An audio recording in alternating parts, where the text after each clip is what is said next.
Hi, I'm Chloe, co-founder of PulpaTronics, and we're unlocking a more sustainable RFID technology. I forgot this. Have you ever wondered how anti-theft security detectors in stores know when to beep? Or how auto check-in machines magically scan what you're buying? RFID technology enables that to happen. However, every year, more than 18 billion RFID tags are made for single use, meaning that they're extremely resource intensive and costly to make. I felt really guilty when I first realized that I was contributing to e-waste as I threw these tags into landfill. Imagine if we could create smart tags from just paper. No more metal mining, no more unnecessary e-waste. PulpaTronics has unlocked the next generation of RFID tags that are chipless, metal-free, and paper-based. Our tags can cut CO2 emissions by 70% and bring costs down by 2 times. Our technology laser induces a conductive circuitry directly onto the paper itself. So that's how we reduce components, simplify the manufacturing, enable a more circular economy through paper recycling.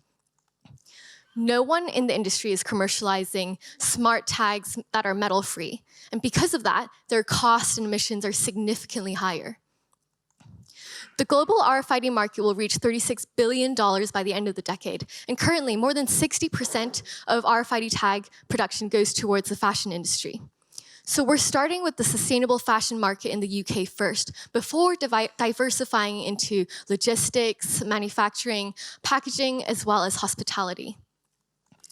To get to the market quicker, we're launching our metal-free hybrid tags first. These tags have no barriers for brands to adopt and can already improve our margins from industry standards of 8% to 37%.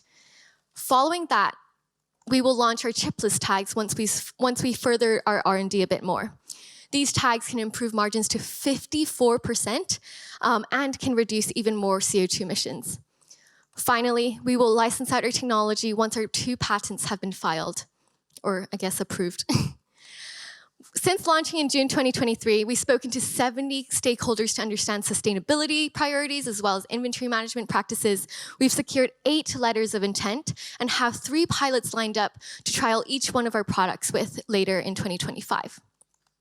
We've also been part of various top incubator programs, research grants, as well as customer discovery programs, and we have won prestigious design and engineering awards as well. Last year, we secured $140K in equity-free funding. We're actively fundraising for our pre-seed round of £400,000, and we have 70% in soft commitments already. This will enable us to hire a material scientist, an electronics engineer, and it'll also enable us to build out our first pilot plant for our hybrid tags. As a team, we have backgrounds ranging from engineering to design to natural sciences and business. And we have advisors filling in the gaps in corporate governance, manufacturing, antenna innovation, and electrical engineering. So, if a major retailer like Zara switched to our tags, we can already help them save 2% of their entire year's greenhouse gas emissions. We are here to help brands and businesses save more, increase item level tracking across more products, and preserve more of our world's resources. We're looking for angels and deep tech investors to help close the last 30% of our round, so please come find us and chat with us later. Thank you.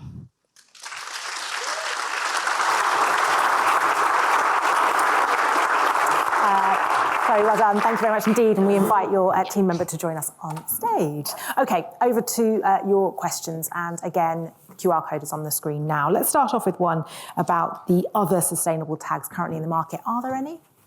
Yeah, so for alternative sustainable tags, there are a few eco tags. How they are different is that they use recycled material, for example, recycled paper, but they all currently still have metals and chips in them.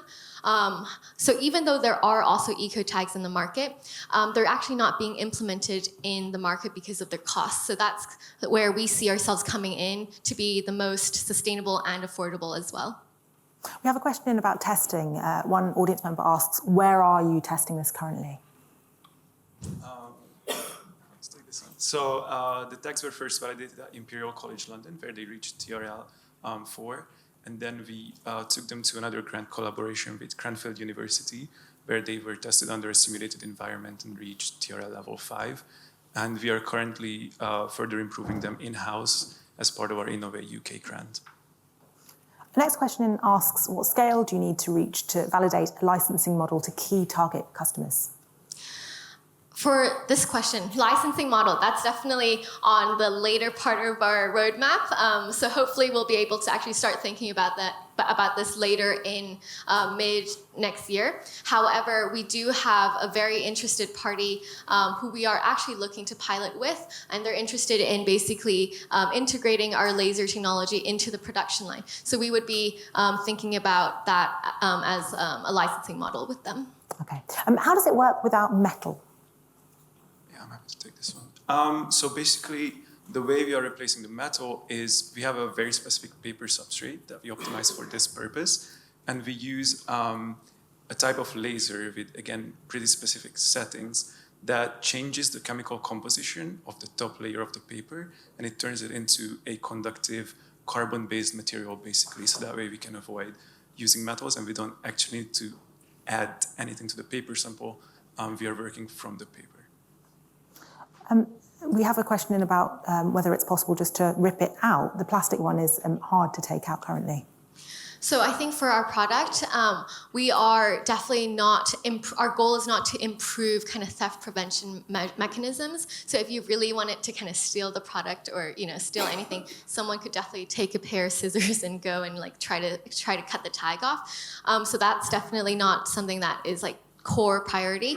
Furthermore, I think, we are looking into ways to basically sandwich it so that it actually gets more protective and it's not that easy to just rip off. As just one thing to add on to that, we are looking into working with bioplastics, especially ones that are derived from plant-based materials, and then that would kind of address this durability issue.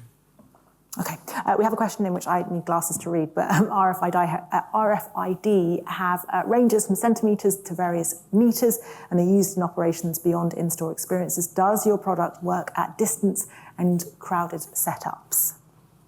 So it's definitely one of the biggest challenges of the cheapest technology is reading distance and also like bulk scanning multiple tags at the same time. So this is something that we're actively looking into. And it's also part of the reason why we developed the hybrid tags. The hybrid tags would basically be already compatible with current infrastructure, and those would function as NFCs, so like short distance scanning, as well as UHF RFID tags up to like 20 meters of scanning. Next question asks about if this technology is patented. We have filed 2 patents, so in the process of being patented. Brilliant. And that brings us to time. Thank you very much indeed. Well done. Thank you.